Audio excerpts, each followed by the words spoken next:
Welcome dear student, welcome to NCF with Rajesh sir. तो student, trigonometry के lecture में एक बार फिर से आपका स्वागत है। और ये लेक्चर बच्चों बेस्ड है किस पे? ट्रिग्नोमेट्रिक इक्वेशन पे। इससे पहले वाले वीडियो में मैंने बच्चों बताया था आपको कि ट्रिग्नोमेट्रिक इक्वेशन होते क्या हैं। पहले तो ये हमने सिखाया था कि इक्वेशन हमें पहली बार पता चला कि दो तरह के होते हैं।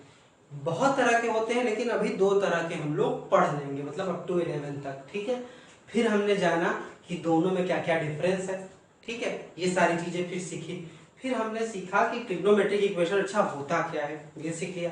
फिर जैसे नॉर्मल इक्वेशन का सोल्यूशन होता था, जिसको हम लोग जीरोस कहते थे, रूट्स कहते थे, उनको हम बोलते थे अलजेब्रिक इक्वेशंस। वैसे ही ट्रिग्नोमेट्रिक इक्वेशन का भी सोल्यूशन होता है, जीरोस होता है, रूट्स होता है। और वो क्या आता है बच्चों?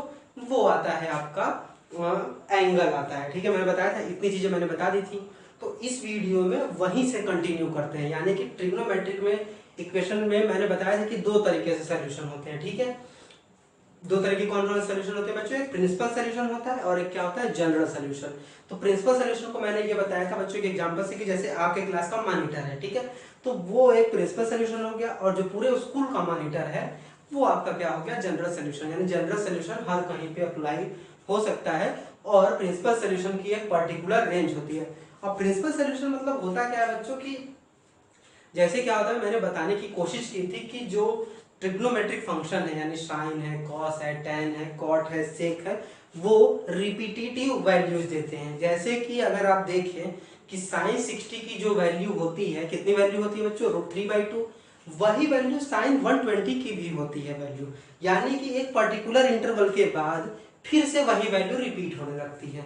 तो ये चीज जो हम पहले बच्चों सुने, इस तरह की कोई भी चीज अगर पर्टिकुलर इंटरवल के बाद फिर से अगर होती है तो उसको कहते हैं पीरियोडिक। क्या कहते हैं बच्चों? पीरियोडिक। जैसे वीक्स है, हर 7 डेज बाद मंडे आता है, हर 7 डेज बाद ट्यूसडे आता है, फिर हर 12 आवर बाद क्या आता है? आपका डे होता है। तो हमको तो ये समझ में आ रहा है कि अगर ये वैल्यू कुछ पर्टिकुलर इंटरवल के बाद, जिसको हम एंगल कहते हैं, फिर से रिपीट हो रही है, इसका ये मतलब है कि ये सारे जो ट्रिग्नोमेट्रिक फंक्शन है ये क्या होंगे बच्चों? पीरियोडिक होंगे, ठीक है। तो यहाँ से हमको कुछ कुछ चीजें अभी समझ में आई कि अच्छा, साइन 60 की वैल्यू जितनी होती है उतनी ही साइन 120 की वैल्यू होती है। तो इस तरह से, यानी इसमें एक ही वैल्यू दो एंगल से आ रही है। तो हम दो एंगल तो ले नहीं सकते, हम लेंगे क्या? एक ही एंगल को लेंगे, ठीक है। इसी तरीके से और भी ट्रिग्नोमेट्रिक फंक्शन में वैल्यूज रिपीटेड होती हैं, यानी एक ही वैल्यू के लिए हम डिफरेंट डिफरेंट एंगल बना सकते हैं बच्चों, ठीक है। कैसे? जैसे जितनी वैल्यू आपकी साइन 60 की होती है, हमने बताया उतनी ही साइन 120 की होती है, और उतनी ही साइन 420 की होती है, ठीक है। आप चाहें तो इसको बना के देख सकते हैं कि साइन 60 की वैल्यू आपको याद है, साइन 120 की वैल्यू मैंने निकालना सिखाया है, साइन 420 की भी वैल्यू मैंने निकालना सिखाया है। तो आप देखेंगे कि तीनों की वैल्यू मतलब एक ही आ रही है, मतलब एंगल डिफर है। यहाँ पे 60 है, यहाँ पे 120 है, यहाँ पे 420 है।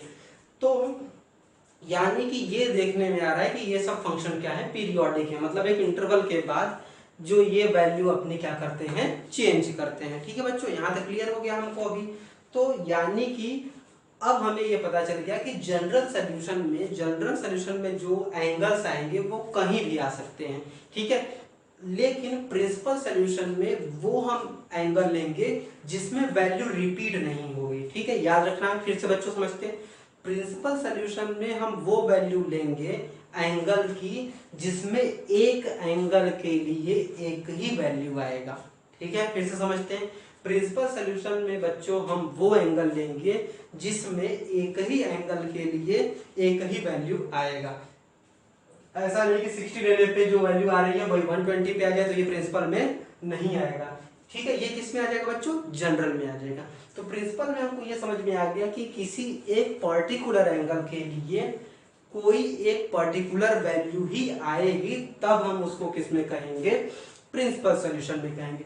और जब एक पर्टिकुलर वैल्यू के लिए, ध्यान सुनिए बच्चों, जब एक पर्टिकुलर वैल्यू के लिए डिफरेंट डिफरेंट एंगल आएंगे तब हम उसको कहेंगे किसमें है, जनरल सोल्यूशन। ठीक है, इसीलिए मैंने मॉनिटर का एग्जांपल लिया कि जो मॉनिटर आपके क्लास में है वो पर्टिकुलर असाइन है। ठीक है, वो आपके क्लास में ही डील कर पाएगा, लेकिन जो पूरे स्कूल का है वो कहीं भी डील कर सकता है, किसी भी क्लास को। तो आप यही समझेंगे कि प्रिंसिपल सोल्यूशन में हम एंगल की वो वैल्यू लेते हैं जिसमें एक एंगल की वैल्यू के लिए एक ही वैल्यू आती है, मतलब एक angle with one value, one angle with one value. ठीक है, और जनरल सोल्यूशन में क्या आता है, एक वैल्यू के लिए डिफरेंट डिफरेंट एंगल आएंगे। इसी को बच्चों कहते हैं हम लोग, आगे आप 12th में पढ़ोगे कि एक फंक्शन के लिए एक वैल्यू हो, यानी कि इसी को मैंने अगर रो डायग्राम, रे डायग्राम जिसको बोलते हैं आप लोग, जैसे यहाँ पे एक एंगल हो गया तो यहाँ पे एक वैल्यू मिलेगी, यहाँ पे एक एंगल हो गया तो ये वैल्यू, यहाँ पे एक वैल्यू ये। ठीक है,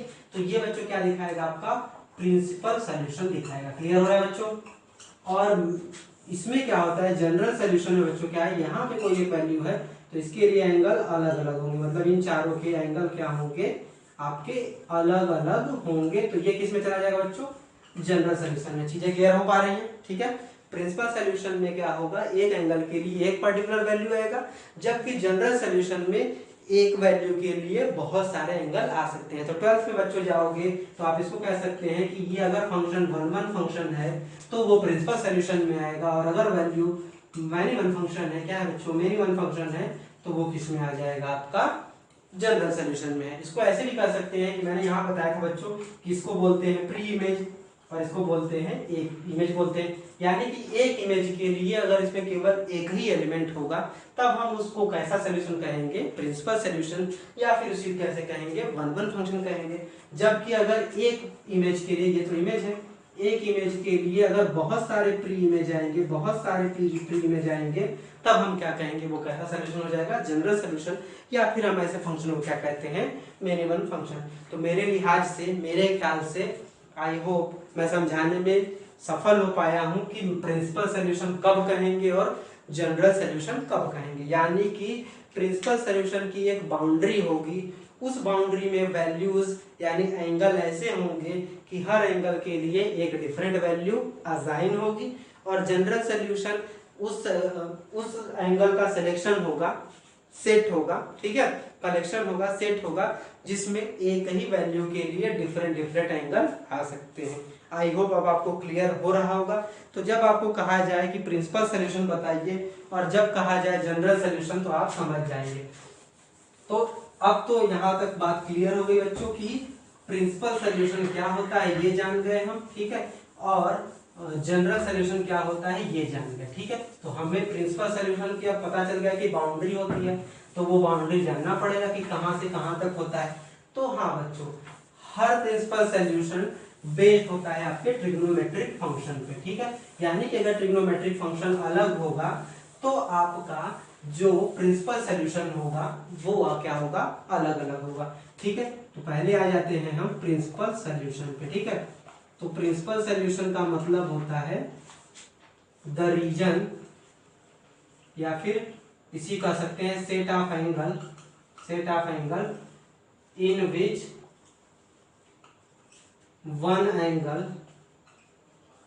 एंगल गिव या प्रोवाइड वन वैल्यू ओनली। ठीक है, यानी एक के लिए केवल एक ही होगा। ठीक, और जनरल सोल्यूशन के लिए मैंने क्या बताया, मैं वही चीज लिख भी दे रहा हूं आपको ताकि सहूलियत हो।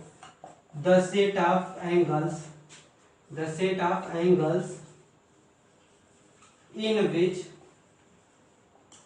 मोर देन वन एंगल, ठीक है, more than one angle give one value. ठीक है, ये बस आपके समझने की लैंग्वेज में है। अगर मुझको लिखना रहेगा प्रिंसिपल और many solution, sorry general solution, तो मैं वन वन फंक्शन और मेनी वन फंक्शन से इसको समझाऊंगा। मैंने बता दिया कि जब एक इमेज के लिए केवल और केवल एक प्री इमेज हो तो हम उसको कहेंगे वन वन फंक्शन, और वो आपका क्या देता है, प्रिंसिपल सोल्यूशन। और किसी एक प्री इमेज के लिए अगर किसी एक इमेज के लिए अगर बहुत सारे प्री इमेज हो तो हम उसको कहेंगे मेनी वन फंक्शन, और वो आपका क्या दिखाएगा, जनरल सोल्यूशन। तो अब जान लेते हैं रीजन या फिर बाउंड्री, आप जिसको कहते हैं बाउंड्री फिर कहते हैं, या फिर डोमेन कहते हैं, यही ना, डोमेन ऑफ प्रिंसिपल सोल्यूशन। ठीक है, डोमेन में बाउंड्री का तो मतलब वही होता है बच्चों ना कि जहां तक हम वैल्यू दे पाए, ठीक है, वही चीज क्या होती है, डोमेन भी होता है, ठीक है। रीजन का भी वही मतलब है कि जहां तक दे पाए हम। तो अलग अलग फंक्शन का बच्चों अलग अलग है। तो साइन एक्स का जो डोमेन है बच्चों, यहाँ पे मैं लिख देता हूं ऐसे, ट्रिग्नोमेट्रिक फंक्शन, ट्रिगोनोमेट्रिक फंक्शन, ये मैंने लिख दिया ट्रिग्नोमेट्रिक फंक्शन, और यहाँ पे उसका डोमेन लिख दिया, ठीक है, मतलब इसी के बीच में रहना चाहिए। तो साइन एक्स का जो होता है बच्चों वो होता है -π/2 से क्या होता है, π/2, ठीक है। फिर cos x का बच्चों होता है, cos x का होता है 0 से π, और फिर बच्चों साइन tan x का होता है -π/2 से π/2, ठीक है बच्चों। तो यानी कि अगर साइन की वैल्यू अगर एंगल में हमको आती है तो वो वैल्यू कहां से कहां तक बीच में रहनी चाहिए बच्चों, -π/2 से क्या होगा, π/2 के बीच में। cos की वैल्यू क्या रहेगी, 0 से π के बीच में, और tan की वैल्यू क्या रहेगी बच्चों, -π/2 से π/2। तो इसमें प्रिंसिपल वैल्यू मिलेगी। प्रिंसिपल वैल्यू का मतलब इसमें एक एंगल के लिए एक वैल्यू असाइन हो जाएगी, ठीक है।